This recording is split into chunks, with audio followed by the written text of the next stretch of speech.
Son las 6 de la tarde y 9 minutos, una hora menos en Canarias. Continuamos en El Contador, continuamos en Radio Internacional con José Miguel Serrano. Buenas tardes de nuevo. Muy buenas tardes de nuevo. No sé si cambiar la voz para que la gente no se canse de escucharme. No es necesario, créemelo. No es necesario en absoluto. Vamos a hablar, como siempre, a estas horas los lunes, de cuestiones que tienen que ver con lo jurídico, con asuntos legales. Y en concreto yo creo que hoy te vas a referir al delito de desobediencia. ¿No es así? El principio de seguridad jurídica. Está muy de actualidad también. Vamos a intentar que los oyentes sepan entender todo lo que la justicia afronta por este delito de desobediencia, y de dónde viene este delito de desobediencia, que es importante entender también. Muy bien, pues vamos a ello entonces. ¿Qué es el principio de seguridad jurídica? Bueno, pues el principio de seguridad jurídica es quizá el pilar, la base de toda nuestra convivencia. Y ahora veremos por qué. Vámonos al artículo de la Constitución Española, que está encuadrado dentro del título preliminar. Artículo 9 de la Constitución Española. La Constitución Española es un librito muy finito y yo recomiendo que haya al menos un ejemplar en cada casa. Decíamos, artículo 9 de la Constitución Española, que se encuadra en el título preliminar. Ese título preliminar de la Constitución Española es lo que nos articula el verdadero núcleo de normas y reglas de convivencia en España. Son apenas 13 artículos, es muy poquito lo que dice, pero mucho lo que nos quiere decir. Es muy cortito lo que dice, pero mucho lo que nos quiere decir. ¿Qué es el principio de seguridad jurídica? Supone que el ciudadano puede tener la certeza de que sus derechos y obligaciones, muchas veces se nos olvida que tenemos obligaciones también, serán establecidos en el ordenamiento jurídico, que es todo el acervo de leyes, reglamentos, normas, etcétera, con garantías, por medio de distintos principios, que son el de jerarquía y publicidad normativa. Es decir, todas las normas se publican en un boletín oficial. No puede haber normas secretas ni normas que se aprueben en comisiones secretas o bajo mano. Todas las normas se tienen que aprobar con publicidad normativa. Hay un canal, el canal Parlamento, todas las reuniones de las comisiones tienen que ser públicas, excepto en algunas cuestiones de defensa. La irretroactividad de lo no favorable, es decir, no pueden publicarse o aprobarse normas que nos aprueben sanciones, que nos aprueben penas, que nos aprueben condenas, por algo que hayamos hecho previamente. Y retroactividad de lo no favorable. Y la interdicción de la arbitrariedad de los poderes públicos, que dicho así suena un poco galimatías. Esta interdicción de la arbitrariedad de los poderes públicos lo que nos dice es que está prohibido que una administración pública en su actuación o en su omisión lo haga de manera arbitraria. Tiene que tener toda una fundamentación jurídica. Decimos, jerarquía normativa, publicidad normativa y retroactividad de lo no favorable, interdicción de la arbitrariedad.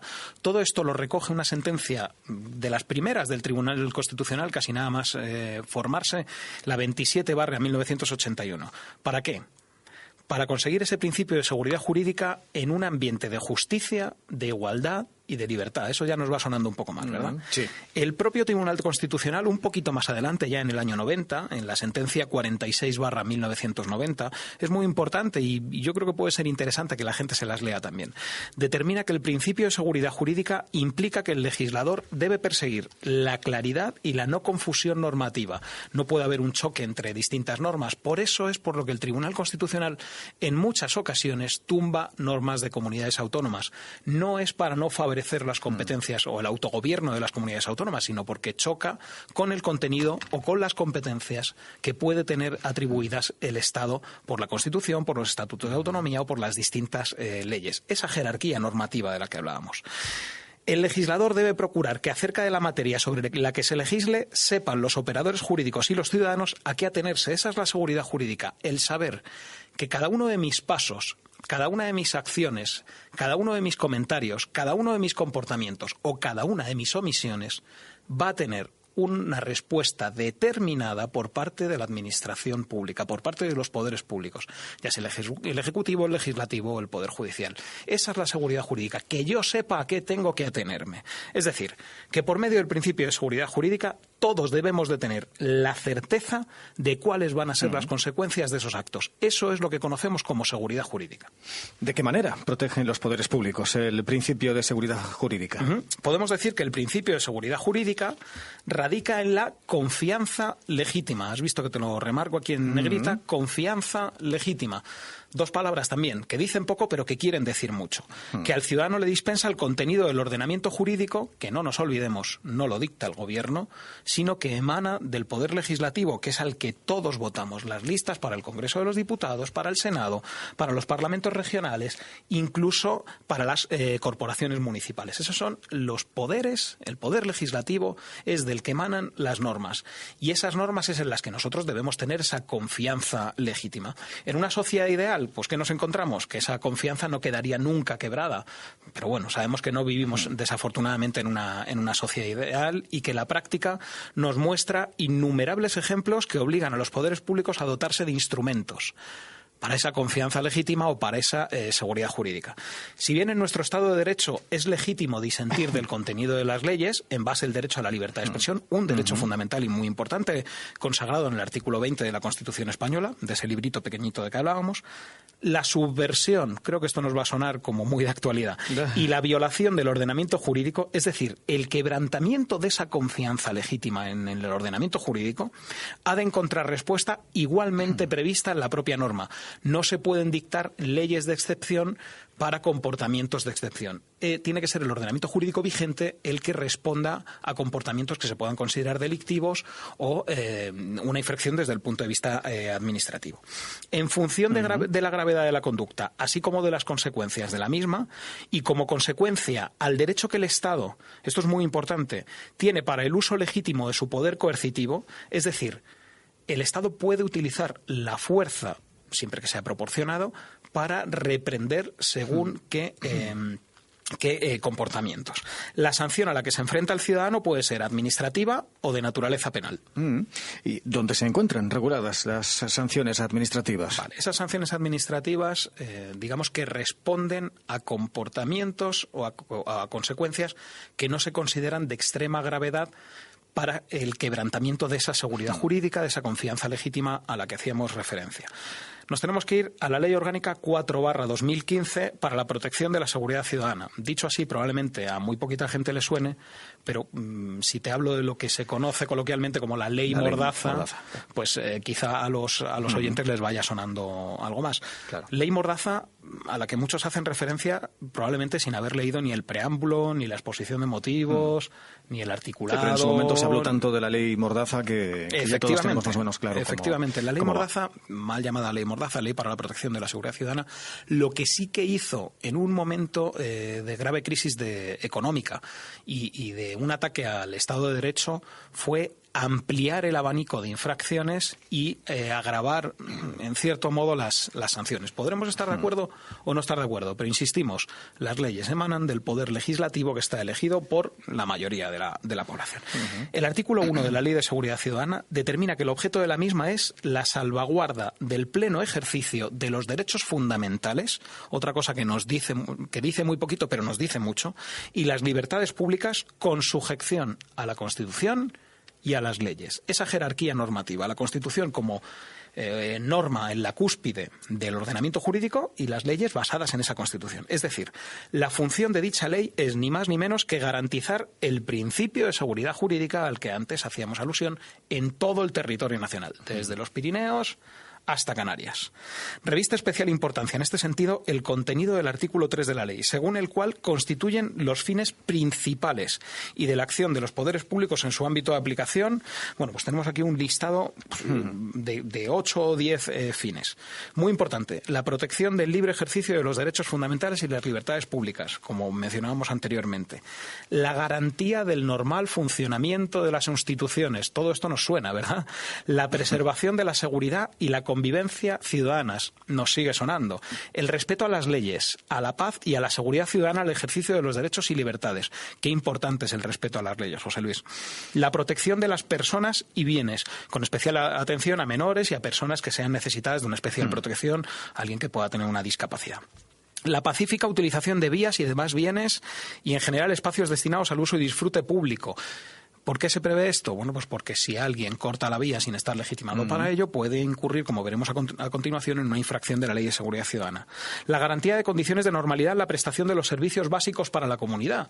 Pues, por ejemplo, que una patrulla de la Guardia Civil pueda patrullar, que los juzgados puedan funcionar, que en el Congreso de los Diputados o en un Parlamento regional se puedan mantener reuniones. Yo no sé si tú tienes en la memoria, en el año 2012, y además es bastante llamativo traerlo a colación porque, bueno, nos puede decir muchas cosas. Cuando el antiguo presidente de la Generalitat de Cataluña, Artur Mas, tuvo que entrar en helicóptero al Parlamento. No sé si lo recuerdas. Sí, perfectamente. Como consecuencia de esos actos, hay condenas.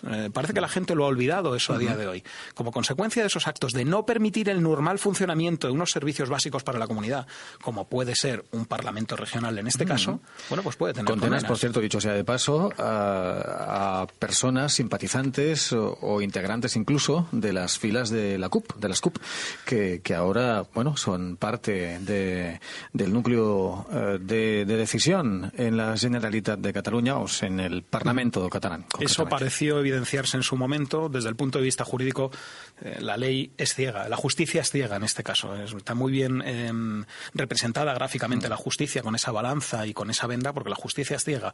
Da igual que uno sea amigo de la gente de la CUP, de la Falange, de quien sea. Los actos es lo que merece sanción y los que son constitutivos de infracción. O de delito, sí. ¿Qué es lo que nos dice también como fin esta ley de seguridad ciudadana, que para mí es muy importante? La transparencia en la actuación de los poderes públicos en materia de seguridad ciudadana. Es muy importante esto. Volvemos a lo mismo. Transparencia, seguridad jurídica, confianza legítima. Tenemos que ver que el ordenamiento jurídico y el funcionamiento de los poderes públicos tiene que ser transparente, conforme a ley y a favor del ciudadano. Es muy importante. A fin de cuentas, todo lo que estamos hablando tiene mucho que ver con el sentido común. Al fin, vamos, sin duda alguna. Dicen que el sentido común en muchas ocasiones es el menos común de los sentidos. No siempre la norma se guía por lo que podemos considerar la lógica, porque, bueno, al final la lógica para cada uno es muy relativa. Lo que para mí es evidente, a lo mejor para ti es imposible, pero sí que, bueno, pues en ese círculo de convenciones sociales mayoritarias sí que se tiene que basar en el sentido común. Es decir, si tú te dedicas a insultar a la policía, como veremos ahora, o a cortar una carretera sin estar legitimado para ello, es normal que por parte del ordenamiento jurídico haya prevista una respuesta a ese comportamiento. ¿Podemos llamarle sentido común? Yo creo que sí. ¿Habrá gente que considere que con todo lo que está ocurriendo en el día de hoy no lo considere como sentido común porque no va a favor del pueblo o determinados movimientos políticos que no lo han considerado durante estos últimos años? Pues puede ser también. Habrá que ver. Al final, este tipo de pequeñas lagunas legales se acaban rellenando a través de las sentencias dictadas por los juzgados y tribunales en el ejercicio de su actividad. Hablando de sentencias y hablando de decisiones judiciales, en concreto la juez de la Audiencia Nacional, he de decirte ya en este momento, son las 6 de la tarde y 22 minutos, una hora menos en Canarias, que acaba de dejar en libertad a Josep Lluís Trapero, mayor de los Mossos d'Esquadra, pero eso sí, le retira el pasaporte, tal y como hiciera, ya lo anunciábamos hace unos minutos, en el tiempo de coloquio, en el tiempo de tertulia, aquí en el contador de Radio Internacional, también con respecto a su lugarteniente. Yo, como te decía anteriormente, considero que se trata de una medida proporcionada, adecuada y necesaria. Me gustaría poder tener acceso al auto.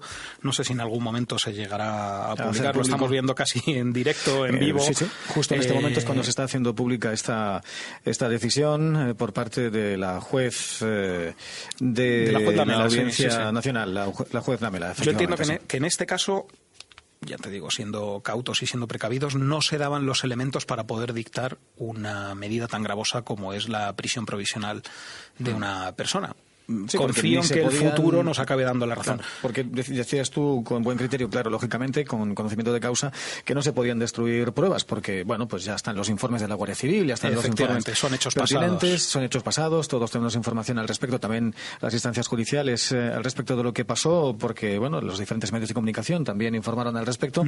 Por otro lado, pues parece que no hay al menos una evidente posibilidad de fuga, puesto que el mayor Trapero pues ha mostrado disposición para colaborar con la justicia en las ocasiones en las que se le ha requerido su presencia en la sede de la Audiencia Nacional en Madrid.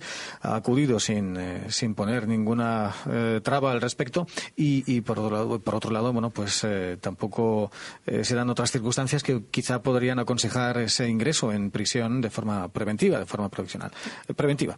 Entonces, parece que está bien Sí, tal como está, parece yo creo que está como te bien digo, se definido, trata de ¿no? una medida proporcional y adecuada. Que nadie se piense, de las personas que nos están escuchando, que los presuntos hechos cometidos por este señor queden impunes. No, esto es el inicio de un procedimiento judicial. Como decíamos anteriormente, todos los procedimientos judiciales tienen sus tiempos. Entrarán en una fase de instrucción, una fase de investigación, se le tomará declaración a quien se considere oportuno, se recabarán los documentos o los informes que se consideren necesarios. El día de mañana, de considerarse la existencia de indicios respecto de la comisión de un presunto delito, se celebrará un juicio oral con todas las garantías, tanto para las acusaciones como para las defensas, y ya en el supuesto de que haya una sentencia firme condenatoria, se determinará en función de la gravedad de la condena. Un delito de sedición tiene una condena de 10 a 15 años, es importante, si esta persona ingresa o no ingresa en prisión ya como condenado, es decir, como sujeto responsable de un hecho criminal. En este momento, yo creo que es muy importante, todos los ciudadanos de este país tenemos el derecho a la presunción de inocencia, y nunca una medida tan grave como puede ser el ingreso en prisión provisional puede ser una venganza, una medida innecesaria del Estado de Derecho para responder a según qué cosas. Debería de ser quizá excepcional, en muchas ocasiones no lo es. Bueno, pues vamos a abogar por un sistema garantista democrático, que es el que realmente tenemos y del que nos hemos dotado y el que defendemos todos los que vivimos en este país. En los medios solemos hacer indistintamente uso de prisión preventiva, del término prisión preventiva, como del término prisión provisional. ¿Hacemos bien? ¿Es Son lo mismo? sinónimos, sí. Bueno, la ley, el artículo 503 al 505 de la Ley de Enjuiciamiento Criminal nos determina o afirma o lo describe como prisión provisional, pero a efectos dialécticos es exactamente lo mismo, no tiene mayor trascendencia. No tiene mayor trascendencia. Eso es. Bien. Bueno, volvemos a lo que nos ocupaba. ¿Cuáles son las infracciones y sanciones previstas por la Ley de Seguridad Ciudadana? Insistimos, esta Ley de Seguridad Ciudadana lo que viene es a prevenir comportamientos que no se consideren de extrema gravedad para esa seguridad jurídica y para el normal desarrollo de la convivencia ciudadana. Estas infracciones y sanciones, por tanto, nunca, porque se determinan en una ley de naturaleza administrativa, pueden tener prevista una pena de prisión o de prohibición de libertad.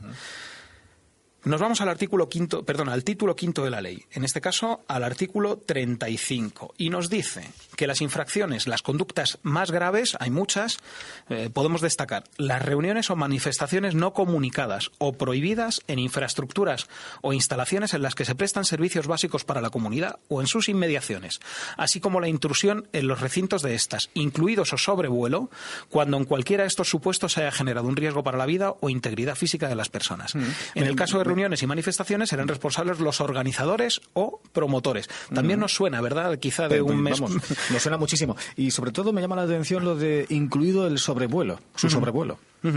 Claro, al final este artículo, ya te digo que recoge más conductas, lo que viene es a tratar de preservar, como nos dice, los servicios básicos para la comunidad, como pueden ser cuarteles, como pueden ser comisarías, esas mismas a las que se le ha hecho escraches a lo largo de todo este mes pasado. Viviendas particulares de determinados funcionarios públicos. Bueno, en este caso los servicios básicos para la comunidad o sus inmediaciones serían esos cuarteles, serían esas comisarías, claro. Los juzgados, como el Tribunal Superior de Justicia, la Audiencia Nacional, el día de hoy. Si alguien convoca una reunión, una manifestación y no es comunicada o está prohibida por parte de la subdelegación del Gobierno, que es el organismo encargado de conceder esa autorización, que sepa que se está jugando el cometer una infracción muy grave contra la Ley de Seguridad Ciudadana. No nos vale, llevamos escuchando 2 semanas, las calles serán siempre nuestras. Bueno, con un cierto orden. Volvemos a lo mismo, el límite de tus derechos puede entrar en colisión con el límite de los míos. Precisamente este tipo de leyes, insisto, que son emanadas del poder legislativo, es decir, que emanan directamente de la capacidad de decisión del grupo de ciudadanos en su conjunto, tienen una lógica muy grande. Hay mucha gente que se queja de que estas leyes son leyes políticas, que las hacen los políticos. Bueno, pues yo, que por suerte o por desgracia convivo con ellas todos los días, te puedo decir que en este país, al menos, las leyes son muy bien redactadas y muy bien preparadas durante meses o durante años por unos técnicos muy, muy, muy cualificados. La mayoría de ellos catedráticos de universidad, estudiosos del derecho, doctores de derecho, con lo cual son leyes muy, muy bien hechas. En el supuesto de que esas leyes tengan lagunas, que pueden existir, tenemos el Tribunal Constitucional y, si no, tribunales de naturaleza europea o de ámbito europeo que nos pueden dar la razón a los ciudadanos que no estemos de acuerdo con el contenido de las leyes, siempre bajo unos procedimientos reglados, unos procedimientos legales. Decíamos, las muy graves, esos scratches en comisarías o en cuarteles, que sepamos que están sancionados por la Ley de Seguridad Ciudadana. Infracciones graves. También nos sonará, artículo 36 de la ley. La desobediencia, hay muchas también y yo destaco esta. La desobediencia o la resistencia a la autoridad o a sus agentes en el ejercicio de sus funciones, cuando no sean constitutivas de delito. También nos suena, ¿verdad? No, resistencia pasiva, nos vamos a sentar en la puerta de un colegio electoral, nos vamos a sentar para evitar un desahucio. Bueno, pues que sepan ustedes, señores, que pueden estar cometiendo una infracción grave contra la Ley de Seguridad Ciudadana, porque no están obedeciendo a los agentes en el ejercicio de sus funciones. Las sanciones, como consecuencia de la comisión de una infracción contra la Ley de Seguridad Ciudadana, hay muchísimas infracciones, no vamos a hacer mención de todas porque podríamos estar aquí 2 tardes seguidas, se encuentran reguladas en el artículo 40 de la ley. Las sanciones, es decir, donde nos duele. Nos puede doler al bolsillo, que van desde una multa hasta 600.000 euros, fíjate si es importante, hasta el comiso de bienes o la suspensión de licencias, autorizaciones o permisos. Es decir, nos vamos al punto anterior. En el caso de las reuniones y manifestaciones serán responsables los organizadores o promotores. Si hay una asociación con una licencia en el registro de asociaciones que es la que convoca esa manifestación, pues que sepan los responsables de la asociación que se puede suspender esa licencia, se le puede declarar ilegal. Fíjate si es importante esta ley. Y no estamos hablando de una ley penal, sino una ley administrativa. No es una ley represiva, sino una ley que lo que permite es el normal desarrollo de la convivencia ciudadana y la prestación de servicios básicos para la seguridad del Estado y para el normal desarrollo del Estado de Derecho, que es muy importante. Está claro.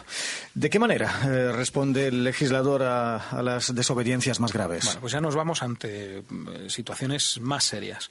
Nos encontramos en estos casos ante las penas, ya hablamos de penas, no hablamos de sanciones, y conductas previstas por el Código Penal, revistiendo especial importancia la gravedad de las conductas cometidas, también nos sonará ahora lo que vamos a escuchar, por autoridades o funcionarios públicos, quienes en la toma de posesión, que eso es obligatorio, en sus respectivos cargos deben jurar o prometer la salvaguarda de la Constitución o de las leyes. Fíjate si es importante también esa toma de posesión. Agotada la vía administrativa, es decir, la Ley de Seguridad Ciudadana, nos vamos al artículo 410 del Código Penal.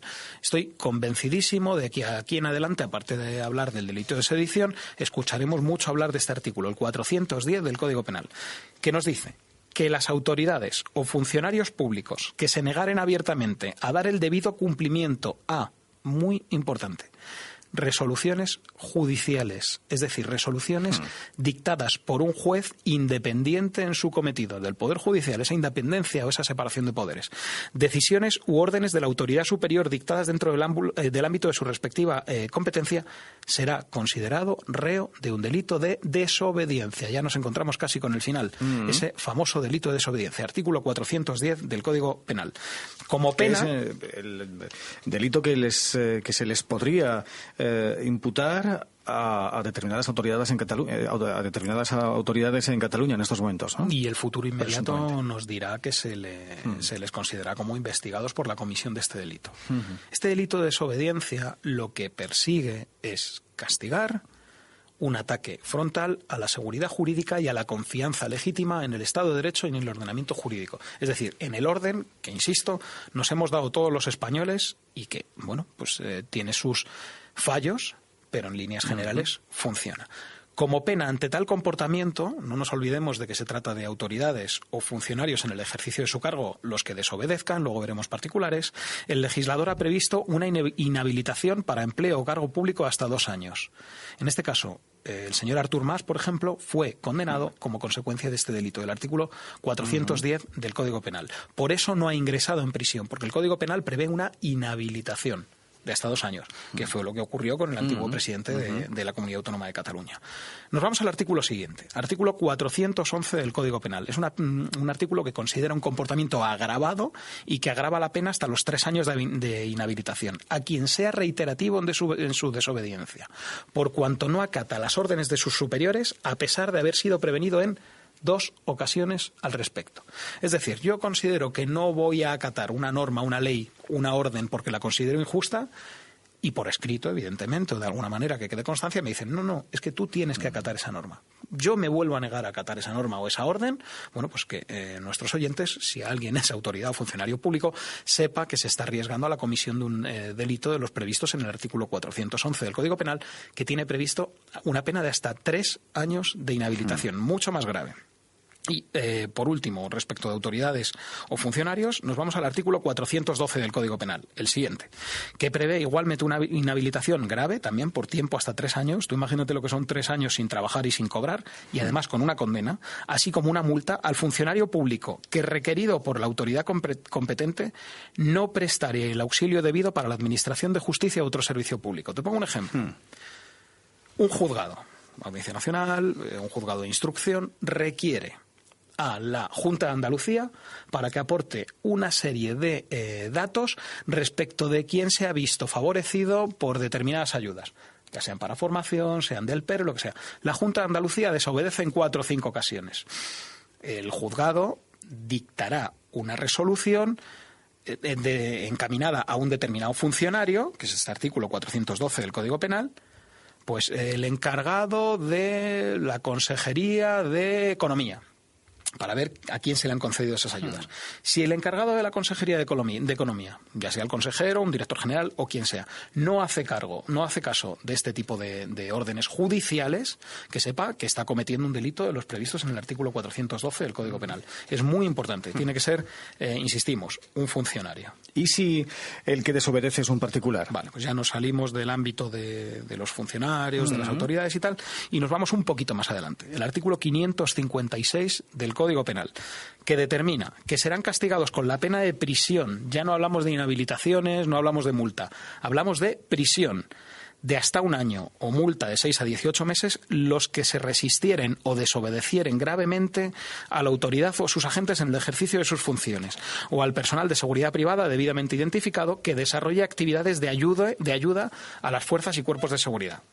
Te voy a poner otro ejemplo. Un juzgado ordena al Partido Popular que entregue sus cuentas o que entregue unos ordenadores. Yo creo que nos suena también, unos discos duros. Y el encargado de la logística del Partido Popular desobedece 1, 2, 3, 4, 5 veces, las que sean, hasta que tiene que llegar la Guardia Civil y tratar de quedarse con esos ordenadores para que siga la investigación judicial. Pues el encargado de logística del Partido Popular, que no tendrá consideración de autoridad ni de funcionario público, se puede estar viendo sometido a la investigación por un delito de desobediencia de los previstos en el artículo 556 del Código Penal. Todo esto, el Código Penal, la Ley para la Protección de Seguridad Ciudadana, la Constitución, yo insisto, nos gustará más o menos. Lo que persiguen es que haya seguridad jurídica, que haya confianza legítima y que haya una cierta armonía en la convivencia de los ciudadanos en el Estado de Derecho. Yo considero que es no importante, sino capital el poder dotarnos de este tipo de normas y poder tener esa confianza, porque de verdad el Estado de Derecho funciona. Llámame soñador, llámame iluso, con sus fallos, pero funciona. Muy didácticas tus explicaciones en la tarde de hoy y además, pues teniendo en cuenta que tienen que ver con asuntos que forman parte de la actualidad de nuestros días y que cualquiera que esté mínimamente atento a los servicios informativos de una emisora de radio, de un canal de televisión, cualquier persona que lea los periódicos, tanto en su versión digital como en su versión de papel, pues en fin, estará acostumbrada, y si no ya se irá acostumbrando, pues a leer, a tener información, a obtener noticias al respecto de estos asuntos, ¿no? Forman parte del día a día. José Luis, me daría por enteramente satisfecho si con que uno de tus oyentes a uno de tus oyentes se le quede un pequeño pozo jurídico de lo que estamos hablando, que es, bueno, ya estamos viendo que tiene importancia lo que estamos hablando, que tiene trascendencia para todos los ciudadanos, yo me daría por enteramente satisfecho. Un pozo jurídico más allá de lo que, más allá del titular periodístico, que también es importante, es muy importante acudir a la fuente, acudir a la norma, a la ley y saber interpretarla. Y está bien que desde la radio hagamos un poquito de pedagogía al respecto, ¿no? Yo creo que es importante, creo que es muy importante temas. Y que debería darse mucha difusión a este tipo de cuestiones. Porque al fin de cuentas nos influyen a todos. Evitaríamos muchísimos conflictos. Nos yo soy de los que incumbe a todos. piensa, por ejemplo, que si yo me compro una vivienda, lo primero que deberían de entregarme junto con las llaves es una copia de la ley de propiedad horizontal, porque es lo que va a regular mi vida con el resto de mis vecinos. Pues con el resto de las leyes igual. Considero que es importante, no sé cómo se hará ahora en los colegios y en los institutos, pero debería de haber formación jurídica para los chavales, debería de haber formación jurídica gratuita para cualquier ciudadano y debería de haber formación jurídica muy importante, sobre todo para nuestros representantes políticos que trabajan con ella. Y no todos tienen una formación jurídica suficiente a la vista de las redes sociales y de lo que se pone de manifiesto como para poder llevar nuestras vidas a buen destino. José Miguel Serrano, muchísimas gracias y hasta el lunes que viene. Muchísimas gracias, José Luis. Feliz semana.